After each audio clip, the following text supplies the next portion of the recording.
Ladies and gentlemen, welcome back to the True Life podcast. We got an awesome show for you today. We are here with the one and only Natalia Varela. I hope I said that correctly. Yeah, you did. Nice. Yeah. Nice. She's an audio artist, a sound designer, a sound engineer. She's worked with major global brands, creating engaging audio visual content for TV, social media, radio, film.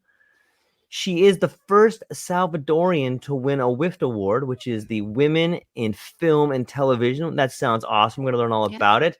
And Natalia, thanks for spending some time with me this morning. Did I leave anything out there? No, I think you covered a lot. Thank you for inviting me. Oh, I'm so excited to have you. It's such an interesting time to be alive. To Yeah.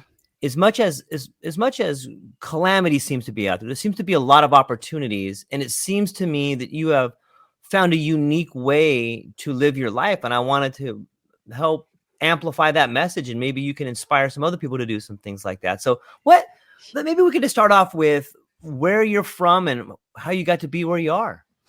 Sure. Yeah. So I'm originally from El Salvador. It's in Central America, for those who are not familiar with it.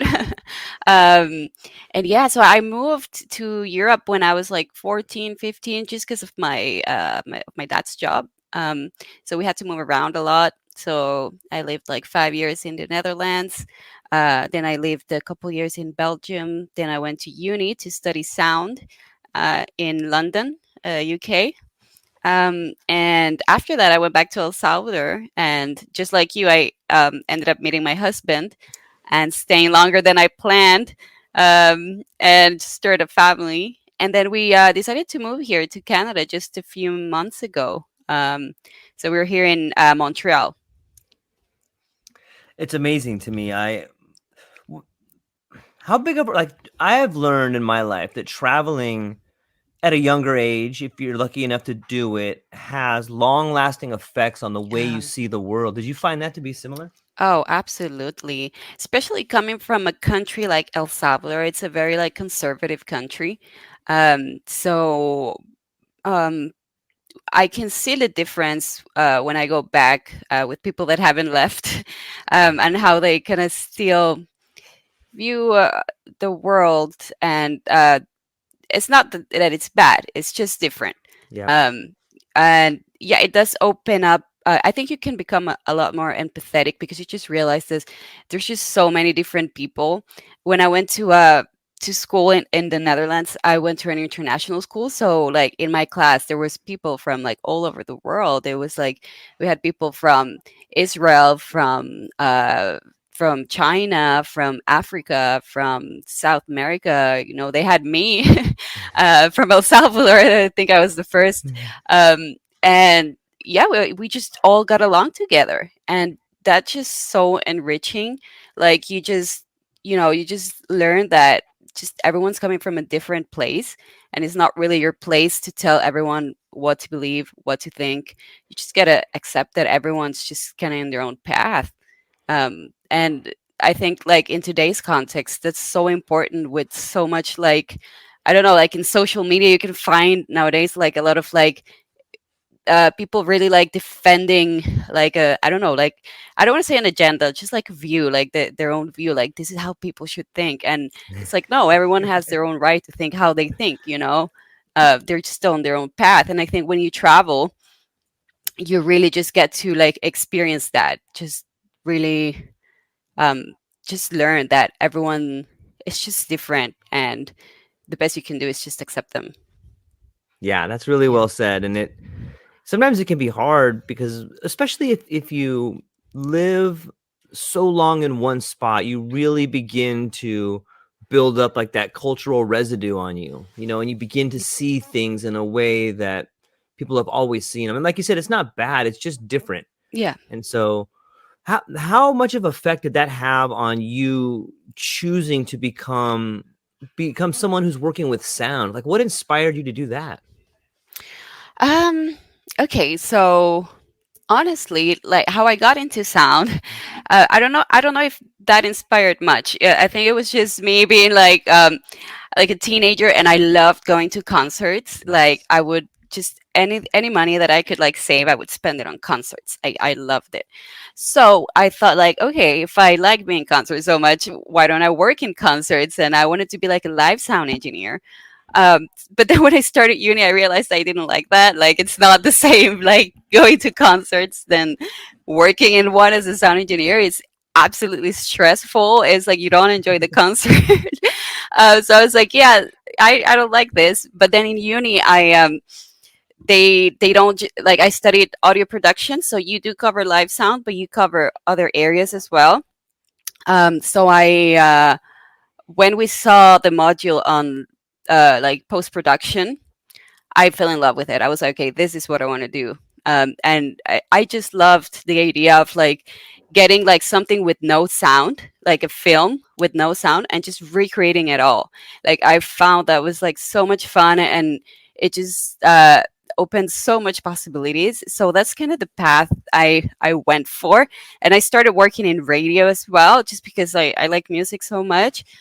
So I started like doing internships in radio and having my own radio shows and producing radio shows. So I just kind of went on the radio and post production kind of path, and that's how I got into sound. Actually, yeah, Nice. Yeah, yeah, it's a fascinating medium, and I don't know if a whole lot of people really take time to think about how important a sense it is. Like, the voice of your mother, the voice of mm, your child, or the voice of a loved one, and yeah, the sounds in the street. Like, that we're just yeah, surrounded by all these different sounds, and there's so much meaning and relationship that comes from the sounds that we hear that we might not even be aware of.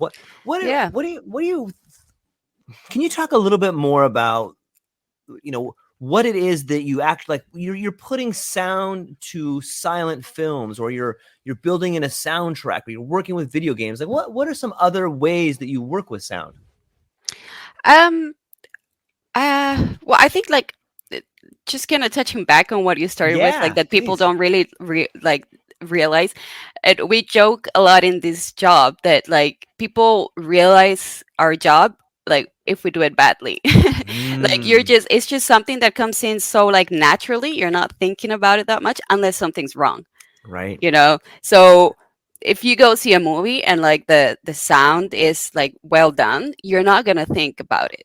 But if there's like an error in the sound or something like that, you'll be like immediately. And it's Yeah. funny how like, yeah, a lot of people don't really pay that much attention to it.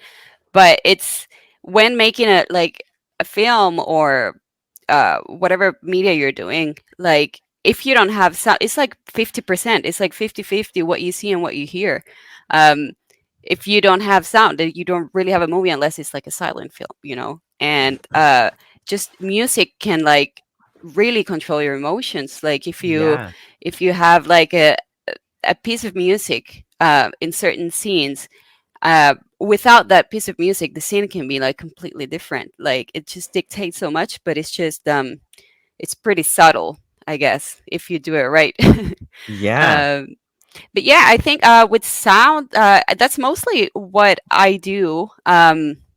Like I mentioned, like radio as well, and I do some meditations with like different like frequencies. Like I like to, Nice. yeah, I like to listen to. I just put it like on YouTube. I just listen to certain frequencies as I'm kind of like falling asleep or meditating, Hmm. because I feel like it puts me in like certain state, and Yeah. I like that. I was experimenting a lot with like lucid dreaming, and Nice. yeah, I was also and I got pretty good at it. And then I kind of wanted to like transition to like astral projection. So I know that like there's like this binaural beats that you can Right. play, and it puts you like in certain state. But I haven't managed to do it by myself. It just happened like spontaneously without doing that.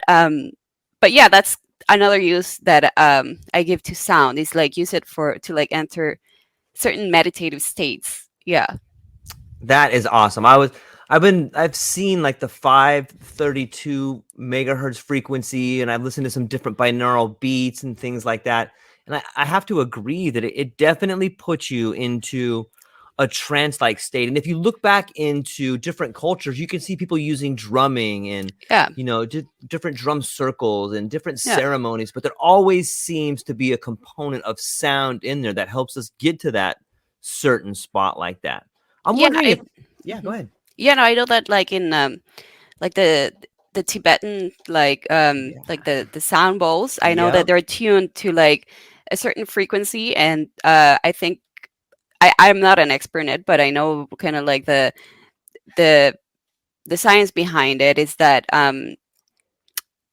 well, they believe that each of those tunings, each of the frequencies that the bowl emits, it's kind of like in kind of like it matches each one of the chakras.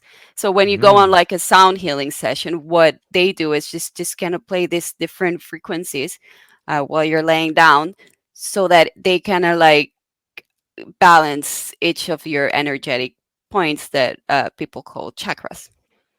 Yeah, now that you think about that, I think that there's all kinds of experiments that could be done. I know that when you're sleeping, you go into like different states of brain waves, like Yeah. theta and beta. And I'm wondering, I'm willing to bet. I mean, I don't have a lot of money, but I'd bet $1. I would bet Yeah. $1 that the certain frequencies, whether it's the 532 or whether it's the sound bowls, I bet you those frequencies match up our brain waves. So if you're going to be in a lucid Mm. dreaming state, which is like a deep beta wave, or I'm not sure, I'm just kind of throwing that out there. But I bet you that those sound waves match up and they kind of make your brain go in tune with that sound like that, which brings us to sound waves. Like, first off, does that first part of what I said make sense? And second off, what do you know about the waves and matching up like that? Yeah, absolutely. I think it does make sense. I think, like you said, I probably there are some studies. I don't know. I haven't Yeah, looked me much neither. into it, but that'd be interesting to look into if there have been any kind of test done before. But yeah, it totally makes sense. Just because, yeah, like you said, when we're entering different states, like an REM state or like a Mm-hmm. beta state, like the brain is emitting different types of waves, and in the end, sounds are waves. Yeah. So yeah, so it would make sense. Yeah, absolutely. And then that brings into the idea, like if you look at people who use like psychological techniques of like neuro linguistic programming. If I begin to talk like this, then Yeah. you may understand what like people start using different cadences, which is basically just changing the sound, changing the waves in the way in which we communicate. It's so fascinating how it's all interconnected like that. Yeah. What what can you tell us about one of the lucid dreams that you had? Oh yeah, I can tell you a lot about that. Uh, so basically, I started like learning about lucid dream, and I was like, I was so fascinated by it. I was like, I have to do it. I have to try it, and I got pretty good at it. So basically, well, for those that are not familiar with lucid dreaming, it's kind of like kind of training yourself. Well, you can do it without training yourself. It can happen just by itself. A lot of people, most people have uh, had the experience of like waking up in their dreams, that just realizing they're dreaming, right? Um, so, but there's ways that you can train your brain to kind of find cues in a dream to find out that you're dreaming. So I did this like course on Mind Valley on lucid dreaming, and I read a couple books to kind of like really learn how to do it properly. And so the first thing you kind of want to do is you want to keep a dream journal, just because you could be having lucid dreams and just wake up and not realizing it. And it's kind of like a muscle. Like the more you like wake up and uh, write down your dreams and remember it like consciously, the more you're gonna remember it. Like by the second week, um, I was remembering even like 3 dreams a night just from writing down every day. And then after that, what you want to do is like kind of give your brain a cue during the day. So I would do is I put an alarm and just gonna like look at my hand when I see that alarm, gonna go like this, or I would also do like this, because in the dream it would kind of like go through. So I would do that like I don't know 10 times a day, and so that goes into your subconscious. So then you start doing it in your dream. So then you're going to be dreaming and then you're going to do that, and then you're going to realize, oh, I'm dreaming, because in your dreams, like, your brain is not very good at like replicating your hand, so you're Mhm. always going to see your hand, it's going to be like an extra finger, or it's going to like go through. So yeah, I started doing that, and the first lucid dream that I had after training, um, I was so excited. Like, when I realized that I was dreaming, I dreamt that I was like in this theater. I was in this theater with like these people like next to me, and I was like, "Oh my god, I'm dreaming!" And I did it without the reality check. These are called reality checks, where you kind of do for remembering your dreaming. I did it without the reality check. I think just from reading about lucid dreaming, I just did it in my dream.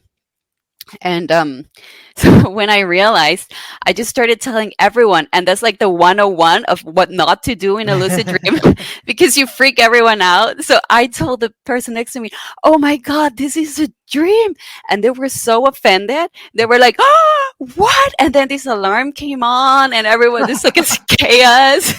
And I woke up, and so I was like, "Okay." I gotta note down not to tell anyone in the dream that you're dreaming. But I was just so excited. And yeah, I kept having more, and you can have like kind of like like you can see patterns in your dreams. Like, I remember this was like when I was in El Salvador, and I had come back from Europe, and I kept dreaming that I was in Europe. I keep having this recurring dream. So then I wrote down in my notebook, like, whenever I dream I'm in Europe, like, be suspicious, because I'm not. And Mhm. so that was another reality check. So then when I was in my dream in Europe, I was like, wait a minute, I shouldn't be in Europe. So is this a dream? And then you do a check, and then you're like, yeah, this is a dream. Okay, great. I can go flying. And it's really interesting. Like, apart from having fun, you're having like this window, this access to your subconscious. So there's like a lot of like healing that you can do with it. So nightmares are basically like a suppressed version of things we have inside. It's like a suppressed part of yourself. So if you go ahead and have a nightmare, you can kind of come to terms with it. Like, as scary as it can be, you can like kind of hug that monster or whatever you see in your dream, and that's kind of like reintegrating this like dark side of yourself. So it can be like a really, really healing experience. Like, you can use it for a lot of stuff. You can also, like, I've read about people using it to heal, kind of reprogram their mind from like addictions to like cigarettes Wow. and stuff like that, and like training, before having to do like a speech or like sports. There's been a lot of studies on like athletes using lucid dreaming to train. And yeah, it's just such an interesting world. I really like would suggest people that are interested in it to like read about it or do a course, because it's just, apart from fun, like the fun you can have in a dream when you can control everything, like, there's a lot of like healing that you can do and things that you can come to terms with. That sounds fascinating. How Yeah. how how long did it take you from like reading the books and researching to actually being able to hugging to be able to do some work on your subconscious? Like 3 weeks. It's not that much, but Wow. you have to be like doing it every day. Right. Yeah. But yeah, it's not hard. Like, you'd be surprised how easily your subconscious picks up on like these reality checks and cues and everything. Like I mentioned, like the first one was just from reading the book, that Mhm. I did it by myself. I had just thought about lucid dreaming so much that it happened. And then I was having like one or two lucid dreams a week, just from doing it every day. And it's crazy, because like, it's kind of feels like being in the matrix, because everything you touch things and they feel real. Like, I remember having this dream of being in like my childhood home, and I don't know why it wasn't even complete. When there's like a Mhm. 3D render, and it's Yeah. still blue, like Mhm. half of it was like blue. I was like, this isn't finished, but okay, I'm gonna go here. And then I went to this plant, and I there was this fruit, and I touched it, and I was like, this is insane. I can feel how cold it is. Like, you can feel textures, you can feel like everything. Like, it's really interesting how the brain can like trick you. You can feel stuff in it. So it's really cool. And yeah, I've done a lot of different crazy things. Once I constructed this like massive like statue, like work of art, just like in like, I don't know, I'm not even like an artist, like, you know, a plastic artist, but I just constructed it and it just felt amazing. It's There's so much that you can do. It's limitless. Like you can do whatever you want there. It's really cool. It's a really cool world to like dive into. Yeah, that sounds amazing. And another point that I picked up on is that right in the beginning of that in the beginning of the story, you had mentioned that it's amazing what your subconscious picks up on. It seems like Yeah. you get to learn about who you are and what you're doing in waking life while you're in the dream state, which usually seems the opposite way. It's kind of Yeah. fascinating to think about from that angle. Yeah. I'm Absolutely. wondering, I'm wondering, so I'm a big fan of psychedelics, Yeah. and I really enjoy the one of the things I really enjoy about them is the different way it allows me to see myself and the way I can interact in the world. And I'm wondering what's your take on psychedelics and do you think that like a lucid dream is sort of like an acid trip or maybe like a mushroom trip, or have you thought about comparing those two? Yeah, that's a good question. I'm not that experienced with like having psychedelic trips to really tell you, but it seems from the logic of it that, well, when we dream, we are like, I know from what I've read that you're kind of using some DMT that's naturally in your brain, right? And in the end, psychedelics, you're taking a big dose of DMT. So it would make sense that in the end, you're kind of exploring your subconscious mind somehow. But I don't know. Like, I think you would be able to maybe Mm. tell us more about it, since you've had more more experience with that. What kind of like psychedelics, like like psilocybin, or what are you talking about specifically? Mostly psilocybin. Like Yeah. I've tried like lots of different kinds, but in the last few years I've concentrated mostly on that. And it Okay. seems to me, I'm sorry, yeah, No, no. And have you ayahuasca? Have you tried ayahuasca as well? I haven't. I Okay. grow ayahuasca and like I Oh. for me, like I got both plants and I figured out like I've tried to make it multiple times and I've got the purge part right, but not so much the trip part right. Oh. Okay. Yeah. So I figured to myself, like, you know what? Once I figure out how to make it, then I'll be ready to take it. But so I've been reading up and trying to learn different recipes on it. And I figure eventually I'll get the recipe right. And when I do get the recipe right, that's like the world telling me, like, okay, now you're ready to take it. Like you figured out how to make it. Now you can take it. But Hmm. I haven't tried it so far. But I have Okay. tried lots of psilocybin and Psilocybin. Yeah. LSD, some derivatives, some analogs of LSD. Okay. I've not tried ketamine. So pretty much just those ones, really. Yeah. I've never tried the 2CBs or anything like that. Hmm. Hmm.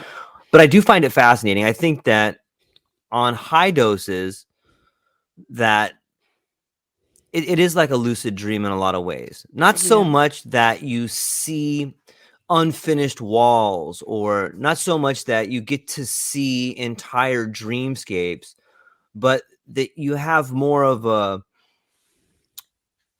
open eyes and closed eyed geometric shapes.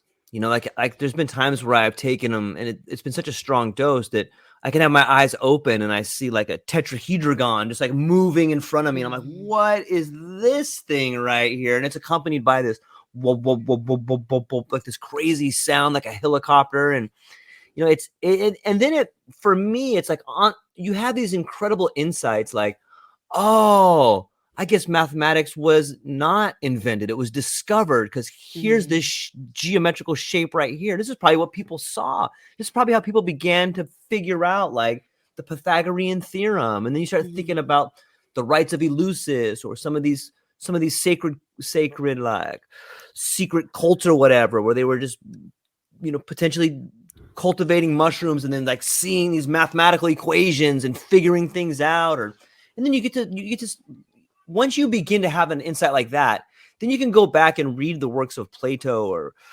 some of these ancient Greek texts and learn about the different harmonics. Like, wow, it's so amazing that the planets are perfectly spaced apart, that we can make music chords on based Hmm. on those. Like, well, I think we're all connected, Natalia, and we Yeah. have the insight the same way you can lucid dream and create a relationship with your subconscious. I think that psychedelics provide us a bridge where we Hmm. can understand that you don't really come into this world, you come out of it and you're part of it. And all the solutions are around you if you're willing to do the work and look for them. So is that too crazy? Am I freaking No, you not at out? all. That makes Okay, total good. perfect sense. Yeah, I only tried when I was living in Holland. Mm-hmm. Uh, well, mushrooms are just legal there. Yeah. So I did. But I was too young. I was Right. 18, Yeah. and I wasn't even thinking about that it was possible Right. to like heal or like figure this transcendental truth, like I was just, it was recreational with like some friends. It was Absolutely. it was cool and everything, but yeah, I was mentally, I wasn't where I am right now. But yeah, it's definitely interesting. I do like reading, even though I haven't gotten much into doing it. Like I do love reading about it. I Yeah. just bought this book called the DMT, the Spirit Molecule, which I'm looking forward to read. I haven't started it yet, but I'm looking forward to it. And I just there's this YouTube channel. There's just this person like narrating psychedelic trips. I love listening to it. Uh, there's this one that really stands out. That was so crazy. It was this guy. That he was saying how he did this like DMT trip with his friend, and so he did the trip, and DMT is like very intense. It's like half an Right. hour, but it's like all at once. Like it's really intense. Um, I've never done it either, but I like hearing about it. And so this guy says that he went into this like world of DMT, and he saw kind of like his life in these different like film strips, like different like frames. And he got into this place where he kind of saw like the multiverse. Like he saw all these different versions of Yeah. like his life, of that, of where he could have gone, and like all these different paths and everything. And it just came to this point where he forgot which one was the one he came from. And he kind of started freaking out because it was like, what, like how do I know where to go back? There's just so many of them, right? And like this voice came up and told him like, oh, no, it's okay, like, try to remember. And he was, okay, you are uh John, you were in New York, you were doing DMT. And then he was like, but do you come from the world where you were doing it like at the studio or like at the living room? And he was like, oh, at the studio. And then it's like, okay, we'll take you back there. And then he came back, started coming back, and he was back at the studio. But then he realized when he woke up, he was like, I wasn't here. I was in the living room. So he said he felt like he came to just like one kind of frame different from the from the life he had initially done when he did the DMT. It was such a crazy story. Can send you the link afterwards. But I love like hearing all about it, and I also really like hearing about near death experiences. I follow these channels that narrate near death experiences, and Mm-hmm. I find there are so many similarities with what people experience in both in psychedelic trips and in your death experiences. And I find that fascinating because it makes me think that both can accessing a similar place or a similar kind of state. I don't know. But yeah, absolutely. And I really feel like we are like in a renaissance of psychedelics now, Yeah. with how much it's been taken more seriously now, like medically, and how it can like really be used for healing, and just get to the root of stuff, of especially when it comes to a lot of mental illnesses, instead of just masking symptoms. And I think that's great. I think that it's great that that kind of taboo is kind of dissipating a little bit. And yeah, it's awesome. I think it's great to talk about it so that more people can just start feeling more comfortable about talking about it. Yeah, I agree 100%. The stories around it, while sometimes they can be, frightening. I think sometimes the psychedelic stories that people tell, they frighten people that have never done psychedelics before because they don't understand like what it's like. And if you hear a story like, oh man, I felt like I died and was reborn. People, that freaks people out sometimes. Yeah. But it's not uncommon to have the feeling of time slicing, and in some ways I think the psychedelic experience, be it a near death experience, because that's a psychedelic experience in itself. It's a life-changing experience where you're almost rebuilding who you are. Like, I think when you have a near death experience or someone close to you dies, then part of you dies, but Yeah. something builds back inside of you. Like, that part of you died and it left a chasm, and now all of a sudden there's a hole in your heart, or there's a hole somewhere, but sooner or later something fills that gap and it changes you. And I think the same thing happens on a psychedelic experience. I've had similar experiences where I've gotten to see every decision I've made and where it would have taken me. And it was almost like I was seeing it from a third person perspective, but at the Hmm. same time feeling what it would be like. And it was like, and it's so much to take in, because it's like doing something for the first time. Like, you don't really process it to the point where you thoroughly understand it, but what's happening. And I remember thinking to myself, like, oh my God, if that's the first girl I kissed, that's what my life would have been look like. Or, oh my gosh, if my son never died, then this is what it would have been like. Or if I would have done this one thing at work, then that would have happened. But Yeah. just like branching out in like this time dilated slicing motion where you can see it all. And it's just this, it, it leaves you with an understanding that the world in which we're functioning and operating in is but a slice of what is possible.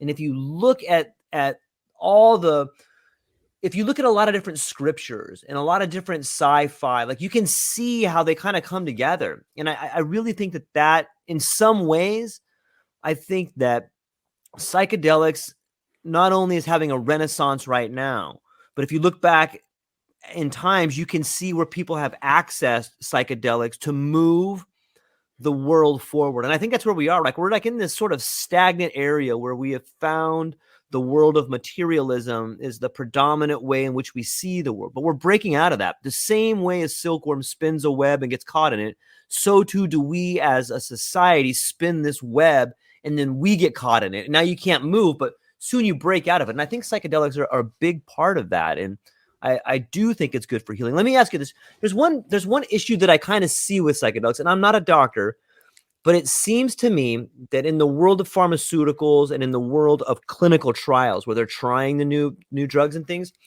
they always say this: okay, if you're schizophrenic, or if you have bipolar, if you have any sort of mental illness, then you cannot be in this study because you could freak out, it could be bad. But Yeah. that seems like bullshit to me, because those are the people that need it the most. And in a weird way, it seems like that's how they're glossing over the clinical trials. Like, look, let's make sure we don't have any at-risk people in these trials. Hmm. But, well, then what are we doing? Like, these drugs probably should be for those people. And it just seems kind of odd to me. Does that seem odd to you, or what do you think? Um, I think if I was, for example, if I was gonna like be taking care of someone that was doing this trial, I would be wary if they would be Mhm. like, yeah, like I could see why they do it, but I think, yeah, I agree that they shouldn't be left out, but maybe like do like another test just with them or something, Yeah. but very controlled, because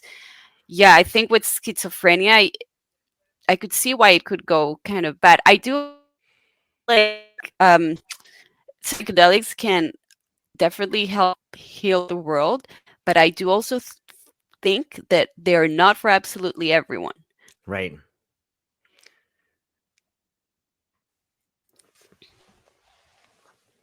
I think we had a bit of Yeah. a, Kind of yeah, froze up yeah. there for a second. Yeah, yeah, yeah. Okay. Yeah. Yeah.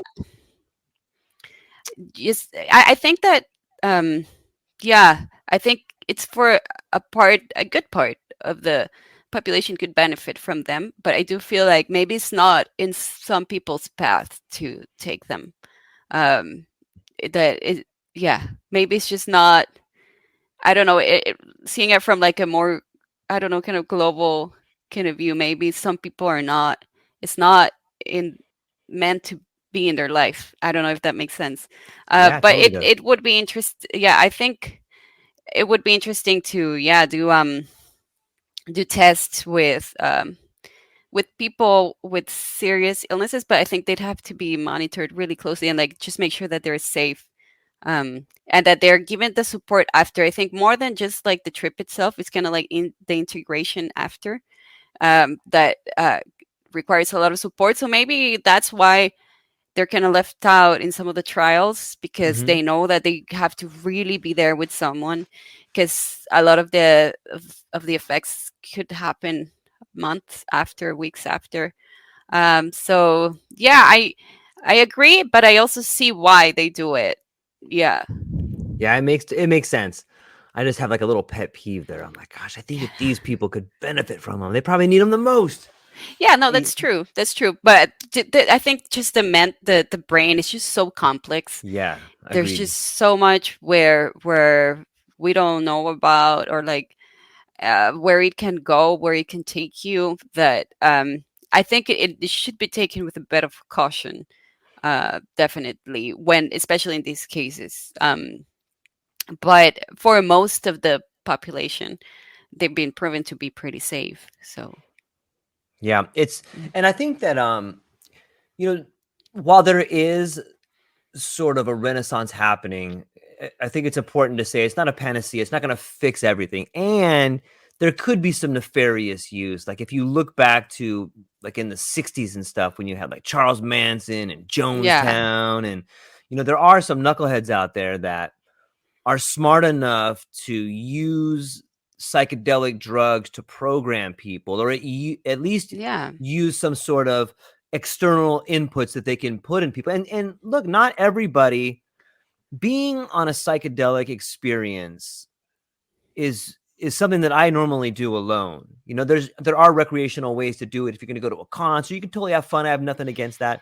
But if you're going to do like a heavy dose and you're with somebody you don't trust, now you're back into the problems of set and setting. And if you Yeah. are with somebody you don't trust, like there are some pretty crazy things that can happen, I think. Yeah. So it's something to be cautious about. I know in the 60s the CIA had set up these crazy experiments where they would take these guys that were going to see like hookers, and they would dose them up with like large amounts of LSD, and then like and like Oh my film god. them, and like it's so crazy, Yeah. right?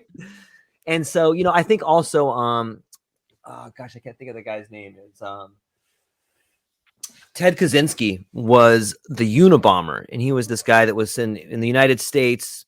I think it was in the 80s that he was sending mail bombs to certain senators or whatever, and he was part of these experiment. I think they did some experiments in the 60s, and he was part of like these LSD experiments. And so there is some literature that says like, hey, this could be a huge problem for society if we just tune in and turn on all these people and they no longer want to participate in our thing. And maybe there's something there. What do you think that what so let me shift gears for a little bit here. Like, what do you think we could learn about sound by combining sound with psychedelics?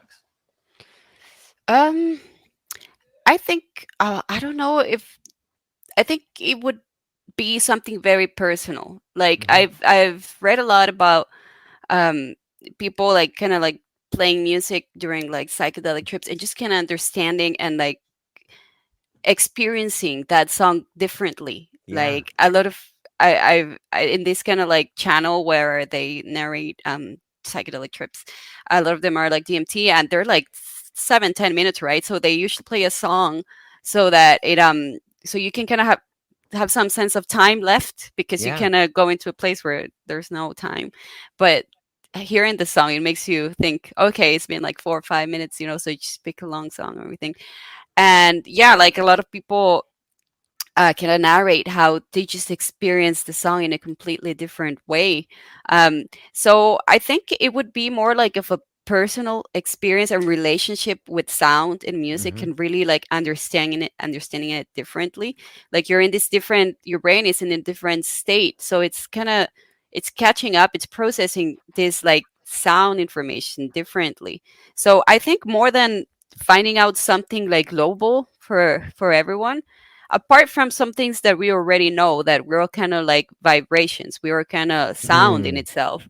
yeah. I think it would be more like how you change your relationship to sound and to music. I think that's what most people could take out of a psychedelic trip, relating to sound, is your relationship to it, and maybe being more mindful of what you hear, you know, um, and just what you consume in general. So yeah, I think that that would be it. That's beautiful, Natalia. Changing your relationship to sound. Like, when I change my relationship to anybody in the world, it changes the way I feel about it. It most of the time it makes that relationship much more rich and much more rewarding. So that would be something that I think could benefit not only your personal relationship, but it might have profound effects on your life later in life. And I've read some stories about people that, they there's this thing called synesthesia, where people that take psychedelic trips, sometimes they will see sounds, or they will taste colors, like it's Yeah, almost like the inputs are kind of moved around there. And maybe that comes from sort of processing sounds in Broca's area. Maybe that comes from processing taste in the visual cortex or something like that. But that might be an incredible way to create art. And there's also some experiments of people that are. I saw this one experiment where this gentleman was on LSD and he was drawing stuff, and then it showed him draw like a sketch at 1 hour in, and then a sketch at 2 hours in, and then a sketch at 4 hours in. And at 4 hours in, it was like this sort of Picasso-esque, looking thing. It was really beautiful. I was like, wow, like, maybe you can begin to see the world different through altered states of consciousness. Maybe that's what we need. But yeah, have you ever thought about setting up some experiments with sound and psychedelics? I've never thought about it per se, but I think now that you mention it, it would be pretty interesting, Yeah, definitely, on how like maybe how in this like trials that they're making something that's very controlled, where you can get data from different patients, to kind of compare it, how maybe playing certain frequencies or playing certain music, if you play one that's on like a major scale, like a minor scale, or if you're just playing like a binaural beat, how that can affect kind of like your trip, and what you can do in it. I think that would be pretty interesting. I don't think that has been done before, and it sounds like a pretty good idea. yeah, I think you should be the first person to do it. Yeah, Like, okay. I'm up for it. Yeah. so I guess, like, if we just play out this thought experiment a little bit, you'd have to have a control. Maybe if you had someone in a room and you played Beethoven, you could measure their brain waves on a EKG or one of those machines, something like that. And then Yeah. if they were tripping, then you measure it again. Or how would we set it up? How would it look? I think the way I would do it would be more like having like, say, to say a number, like 10 people take psilocybin and do it without any kind of like musical or oral stimulation, and then have 10 people um, do it with um, and with a certain type, so with happy music, for example, Yeah, or with like a like tonal chords that would kind of evoke positive emotions, and then kind of have another 10 that would have it with a kind of like more sad music, and and then kind of like see from the reports afterwards how it affected their experience. I think that's that's how I would do it, more than seeing what's actually going in the brain. It's kind of like what they experienced in the yeah. trip. Yeah. And see what kind of pattern can come out of that. I like that. There is it seems to me, from the people that I've spoken with, there's all kinds of like playlists people have for like a 4 hour trip or an 8 hour trip. And I bet if we started looking at some of those, you could begin to see the patterns. However, I don't know of any, I know almost all the clinical trials where they bring someone in for their set in the setting, a lot of the places that are providing psychedelic therapy to people are providing music.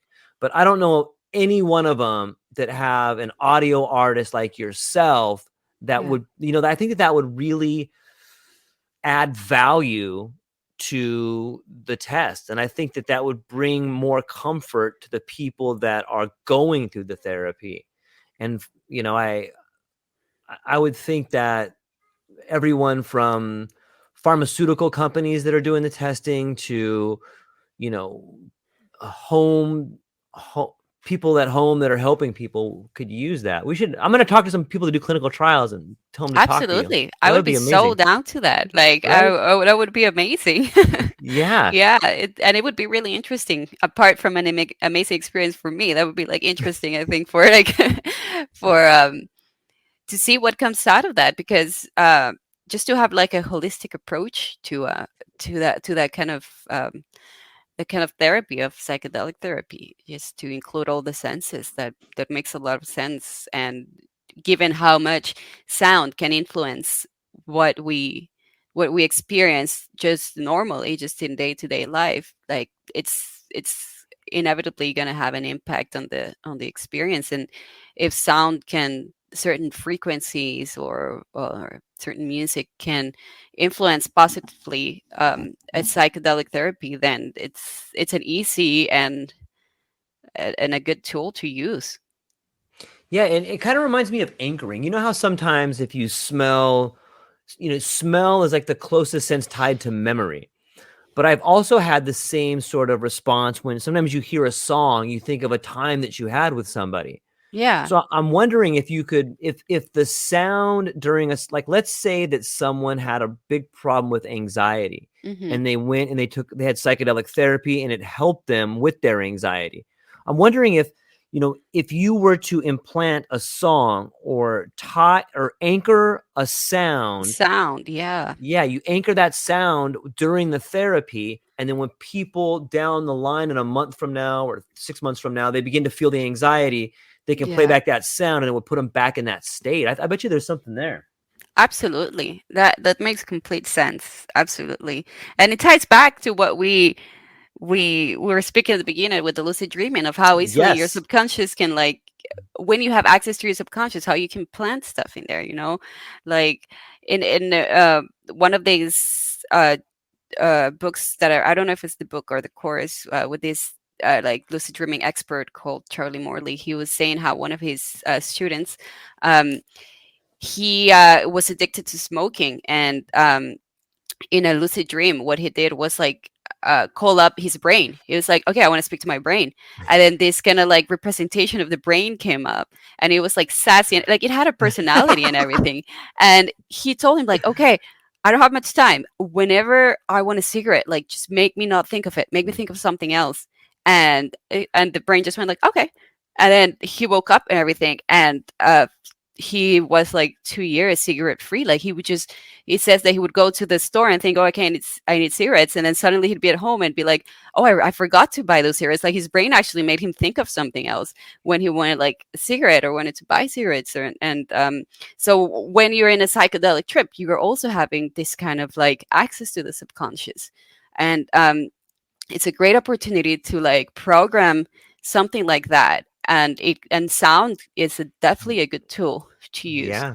and be like, you know, listen, whenever you listen to this sound, just remember that you're good, remember that you're calm, that you're okay, that there's nothing going wrong. And something like that would be, yeah, definitely a good trial to make, to see if that works. If Yeah, definitely, you have a great idea there. Well, I got it from listening to you talk about lucid dreaming. So it's Yeah. just as much your idea as it is mine. It's fat. Like, this kind of conversation makes me so hopeful for the future. I think we're only scratching the surface of what we're capable of, whether Yeah. it's lucid dreaming or psychedelics or using the senses that we already have to solve major problems. It seems like in our society that we have farmed out our problems to like coping strategies. When I look at Western medicine, it seems that the idea, and don't get me wrong, there's great, I'm so stoked that we have doctors and pharmaceutical companies that can help us when when we're ill. But it does seem like on some level that the strategy of Western medicine is to provide a coping mechanism instead of a Yeah. solution. It's like, look, I'm going to give you this pill And then you can, even though you hate your job, this pill will allow you to wake up, feel pretty good about yourself, and go do that thing that you hate.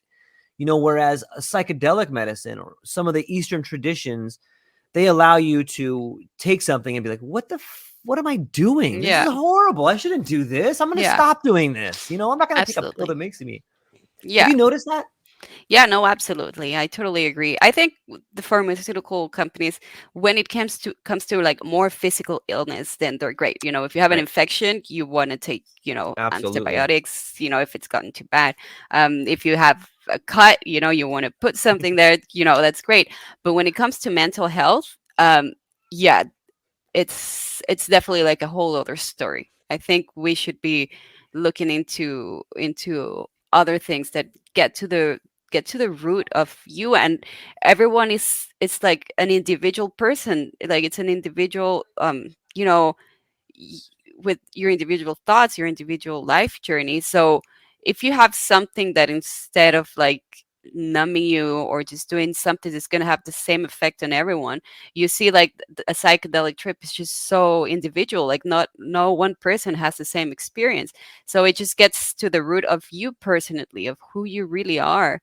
And that's exactly, I think, what people with mental illness, some, or even if they don't have mental illness, I think just in general, I think it shouldn't be limited to like people with like anxiety or depression. I think um anyone can benefit from it. Like, you can just feel okay with your life, just feel fine, but there's always room to expand and to know more, and to just get to the essence of who you really are. And I think with mental health, the closer you get to truly connecting a person with their essence, with who they really are, the more likely they're to succeed in healing, or like getting better, or just expanding. I think, and of course, an antidepressant is not going to do that. Yeah. It's the brain chemistry and the different neurotransmitters that just coursing through our brain. The whole idea of it, Natalia, is so fascinating to me. And the more that I think about, my brain is racing on the topic of sound. And I'm even though you and I are talking, we're using words, it's just kind of mouth noises, right? Like we're just making noises with our Yeah. mouths, and like you can decode that and understand it and know if it's a good sound or a bad sound. Yeah. And when you look at like the ayahuasca ceremonies, the shaman will usually sing like icaros and like these Yeah. little songs that have been around for a while. In Yeah. Tibetan, they have like the different bowls. And so when we think about, have you ever, like, there's been times where I've heard someone sing and I start crying. I don't even know why. Yeah. It's just like a Yeah. beautiful sound. So Yeah. I think that the idea of sound therapy has always been with us. It's just that Yeah. we have lost touch with it. And I really admire and think it's beautiful what you said about someone aligning with their essence and Yeah. healing themselves. Like, it does seem like mental illness is just like, we're probably all mentally ill in some way, but it does seem Yeah. like the people that are mentally ill are just trapped in this negative feedback loop that they Yeah. can't get out of. I think they're just very far away from realizing who they are.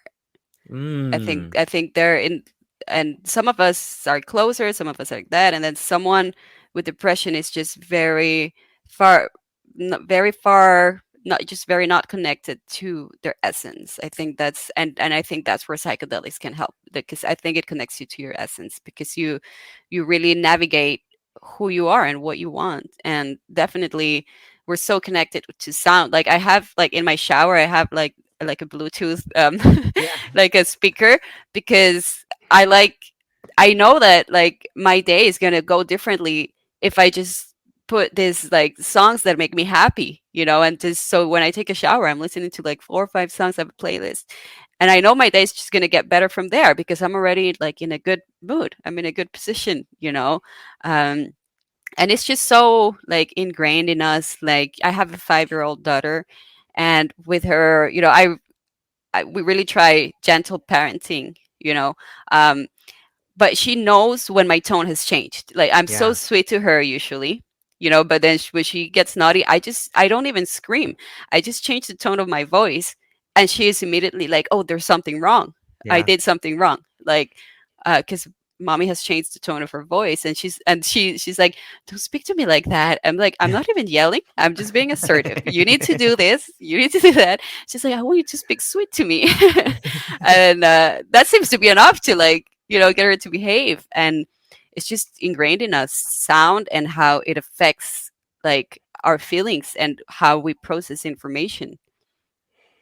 Yeah, like nails on a chalkboard, right? Like Oh wow, we're yeah. like Absolutely, yeah. Yeah. so I think that is it fair to say that you have an interest in gaming? Like you work at Electronic Arts, right? And like can you talk about what you do there? Oh, No? no. Okay, don't talk Yeah. about that. Yeah. Do you think it's possible that that like the metaverse seems big right now. I wonder if it might be possible in the future for someone to simulate what a psychedelic trip is like. I think there's already some. I think I remember, like, reading a bit about that. I think there's already. Okay, I don't know if I dreamt this, but I remember when you start lucid dreaming a lot, you start, like, thinking, like, did this happen, or did I Yeah. dream it? Like, yeah. But I'm pretty sure I read something about some, like, trials of, like, um playing a psychedelic experience to people, and them having, like, a similar response to actually having a psychedelic trip with a substance. Yeah. And I also read, like, 2 days ago, I was listening to one of these trip reports, and there was one where this guy, he was semi lucid in his dream, and he ate a mushroom in his dream, and he had, like, an experience, like, in his dream. It's like he had, like a psilocybin experience. It was really interesting of how, like, in your brain you can, like, create that. And definitely with the metaverse, I think they're already trying that, of, like, kind of recreating the experience. But I don't know how that would work, just because every experience is so unique and individual. But I remember reading something about that. Yeah. I think they're gonna try, but I think it would be like making a copy of a copy. Like it kind of like you put Yeah. in a copy and then it comes out kind of shady a little bit. You're like, Yeah. this is just a Yeah. copy. Yeah, exactly. Yeah, I don't know how that would work, but I remember people trying that already. Yeah. Right. Yeah, and it seems like and in some ways it seems like that might be what the whole metaverse is just this attempt to experience reality that's not reality. And yeah, I think that I think there's a lot of exploration to be done on the psychedelic frontier, but it can be scary. And like you said, it's not for everybody, but there's a lot we can learn there. And I think we've only begun to scratch the surface. I think Yeah. that I have a niece that's getting ready to go to college and she wants to go for sport medicine. And I'm Mm, trying to get her to write a letter like you should be incorporating psychedelics into sports medicine. Like we've yeah. already spoken a little bit about lucid dreaming and how people are using that to better their performance. But if you look at the way psilocybin has been used in the past, by hunters and gatherers, like a small amount. And even I was talking to this girl, Abigail, who's doing some studies on LSD, and she says that you see more, which makes Mm, kind of sense. Like if your pupils become dilated, you're getting more light in. That's having some effect on your brain. And I don't know if you've ever had the sensation of sometimes if your eyes stay dilated for too long, like you get a big headache because I think you're getting too much light in there. But it is also allowing you to see more. And if you're taking in more information, you're going to have, at least in my opinion, you're going to have more understanding of your environment. In fact, I think I should write something on this. Like, I think if your eyes stay dilated longer, you're seeing more around you. And another mm, way to say that is that you have, like, I think that's synonymous with intuition. You ever like have something like something's going to happen and then it does? I think you're seeing it happen, or you're seeing triggers, or you're seeing markers out there that other people aren't seeing. It's not that you have some extra, it's not that you're being told by God what's going to happen, but you're picking up on biomarkers of some kind that mhm. other people can't see. And it would make sense that if your eye, and look, it's all over the literature, like, hey, that person's eyes are wide open, or that person sees everything. Like Yeah. it's, I don't know. I have to think more about it, but I think that there's something there. Is that too Yeah. crazy to think of? What do you think? No, I don't think it's crazy to think of at all. I agree that we've only touched the surface of of what we know. I think in 100 years we're gonna look Yeah. back, 200 years, and we're gonna be like, wow, we knew so little back then. Yeah. Yeah, It would absolutely. be it would Yeah. be sometimes I think that the psychedelic therapy that people are going through is a way that we're evolving, and it's helping us to incorporate all the senses. It's helping us to incorporate the ability to see ourselves and the other people around us. And I think that that makes for a better world. You had said something earlier about um people that are maybe have a mental illness, they seem far away. I thought that was Mhm. such an astute thing to say. Do you know people in your life that have had problems with depression? Like, how did you get to that insight? That seems like a very deep insight. I think we all know someone or has Yeah. have someone close to that. But I think it- I don't know. It just kind of makes sense to me. I don't know if I like came to a I don't know when I came to that conclusion or what. It just kind of it's what kind of like seems logical to me. Of I guess from reading books about what makes you feel whole or happy or content with your life, they all kind of just come to the conclusion that the closer you are to your essence, the more fulfilled you will feel. And that makes sense to me.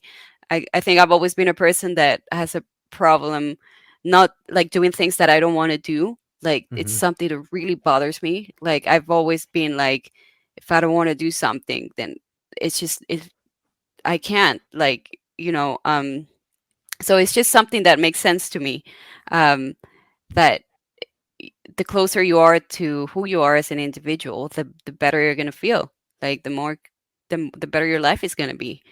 um, so yeah, I can't tell you something specific of how I came to that, but I think just from like reading about it, it makes a lot of sense to me. I don't know if it does to other people, but yeah. Yeah, I think you're really going to enjoy that book.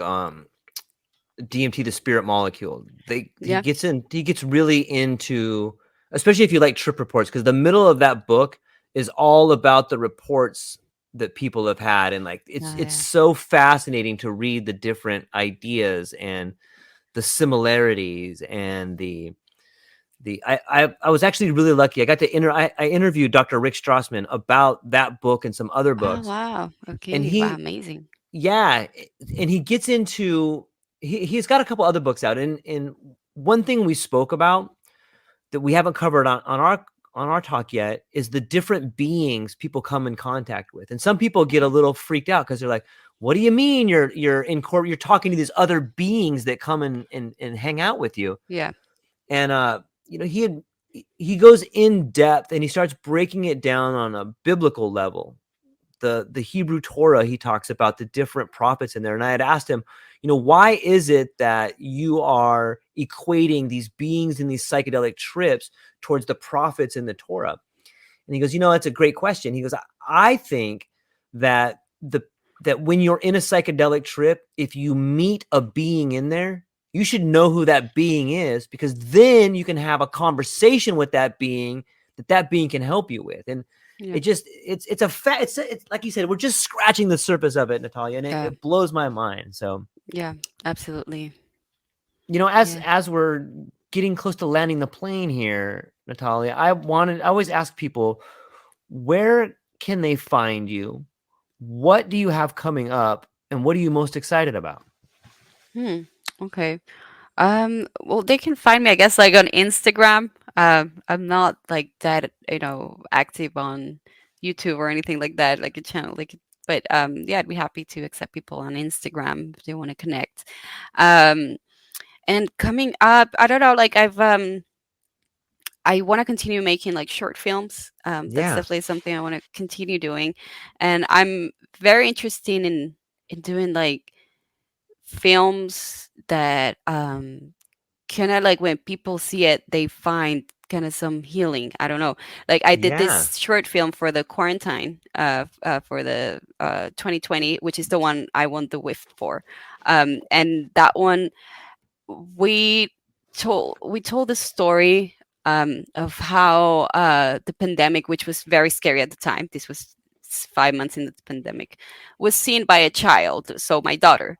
So I just kind of like imagined how she would see it so innocent, and really what it comes down to was that she saw it like as a great time because she got to spend more time with us and play with us. And I just try to, and a lot of people told me like that they cried so much when they saw it, and that they just felt like this, like they they were able to take out a lot of the fear and negative feelings that they were feeling during the pandemic. So I would love to continue doing that through film, and like doing movies and short films, and just about these kind of topics that people can see and kind of relate to, and just kind of have this kind of like healing with it. I would love to continue doing that. There's been so many changes in my life this past year. I moved to a whole new country, starting a new job, and doing all of this, that I haven't had much time to really get in the production side of stuff. But I have a couple of scripts that I've written about that. So that's kind of where I want to head from here. That sounds Yeah. are you okay on time? Yeah, You want yeah, to talk? Okay, sure. let's talk more about the films that you have done right there. So that film was called Ghosts. Was that the name of Yeah, that yeah, film? that's it. Yeah, yeah. Yeah. And so maybe we could walk people through like what made you decide to make that film when you could tell us a little bit more about it. Sure. What really made us decide is that there was a like a local um competition to use your phones, because there I don't know how the quarantine was in different places, but in El Salvador it's pretty strict. You couldn't leave your house except for like 2 days a week, according to your ID. Wow. And you could only go to the supermarket or the pharmacy. So we had nothing to make that film. We filmed it with like a phone and whatever we had in the house, which was my daughter, and whatever else was in the house. Um, but that gave us an opportunity to really be creative and really focus on the script and on what was being said and the sentiment of the film. Um, and nowadays you can do nice stuff with a phone. Like we competed later in other festivals with people that had used cameras for their films, and we were still able to win. So there's so much you can do now with an iPhone, seriously. Like Yeah. um so that's kind of what got us into it. We were like, oh yeah, that'd be fun to make something like that. And when we uploaded, like the response was pretty big in El Salvador. Like we were in the newspapers, they were sharing it like, oh, they made this film. And yeah, it was great. So we decided to enter other festivals. um, and so we ended up winning also the first place on the Cinephone Film Festival in Spain. um, and just other festivals in general. And yeah, that's kind of what brought us to it. Just seeing that was like, oh yeah, let's do that. It wasn't like something we had planned or anything, and we didn't think it would have that response either. But I think, going back to where we were talking, I just like, instead of doing a film that I thought people would like, I just did something that was very true to what I was feeling at the time. I just like sat down and like wrote, just trying to remember how I felt when I was little, and there was things that I didn't understand going on, like difficult things that for the adults, but how I saw it differently. Uh, in El Salvador, we had like two big earthquakes when I was little, and all of this, and just trying to connect to that and trying to connect to my daughter and everything, just making it very personal, very true to yourself. And just when you do stuff from that space, just people connect to it. Like, so yeah, my advice for people trying to do films is just don't try and make a film thinking of will people like this or not. Just do something true to what you're feeling or what you're thinking, make it very personal, and people are going to connect to it. Like I was seeing this interview with Quentin Tarantino, and when they asked him like what advice would you give, he was also saying like just make it very personal. Like you wouldn't think so, but Pulp Fiction is a personal story. I just like transformed it into this other thing, but in its essence is very personal, and that's how people connect to like art that you do. Yeah, that's great advice, and I think everybody should check out that film. I like what you said about. I like everything that you said about that particular film, but one part that really caught my attention was that you want to make films that heal people. Like Yeah. what does that mean? I think it's just that when people see it, there's just something about the film that connected to you that you just like feel better afterwards. I don't know how Yeah. to put it in words. I recently watched this one, Captain Fantastic, with Viggo Mortensen. I don't know if you've seen it. Um, Oh man, you should see it. It okay. came out in like 6 years ago, and I only just saw it. But just at the end, you just I don't know how to describe the feeling that you have at the end of watching a movie that you've connected with on some level, and you just like feel better. You just, that's kind of what I would like to do. Yeah, it seems like, I know some, it seems to me like a lot of the big blockbuster films, they have like just tragedy ingrained in them. And sometimes Yeah, I leave feeling worse, or I'm feeling exactly. gross about my Yeah, life or about people. It's like, why, yeah, why would somebody make that? yeah, yeah, absolutely. Oh, I hate watching like horror films or this kind of Yeah. like, yeah, no, I hate it. But I think there's like a lot of cinema that it's done from that space, even like, like commercial cinema. I think it just kind of depends on the film. I think there's so much like in the world, there's just so much of everything. Yeah. But definitely, if if I was to continue making movies or films, I would want them to have some that kind of like emotion and connection to people. Yeah. In Hawaii, one thing I really love about living here is that there's no billboards. So if you're driving down Yeah, the street, like there's nothing that is competing for your attention yeah, constantly. It's like you have time to think without being bombarded by messages that want you to buy something, or that are telling you don't look right, or that you don't have enough. And yeah, when I go back to California, sometimes like I realize like, God, I just feel like all kind of yeah, anxiety or stuff. And I realize like, oh, there's something trying to grab my attention yeah. every second over here. Mhm. And it seems the way in which, at least at least where, when I go back to the mainland, it seems that like the only way things can get your attention is to be a little bit more